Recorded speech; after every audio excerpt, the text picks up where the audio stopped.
Okay, check this out guys. So what we got here is a Hyundai Santa Fe. It's a 2018 model, and what we've done is we've installed the StarLine M66 V2. Now this system is a immobilizer, phone call notification and tracking system, so you get a full app included with this. Now if a thief gets in the vehicle, they will not be able to start the vehicle because they will not have this tag.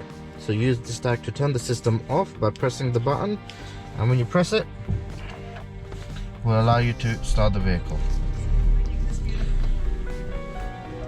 What's going to happen is if the thief gets in the vehicle and they're trying to start it without the tag, it will call you on your phone to let you know that someone's going to start it.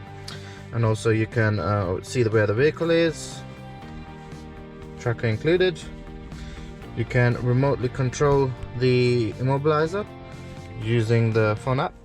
You can remotely immobilize it and also turn the system off for garage use.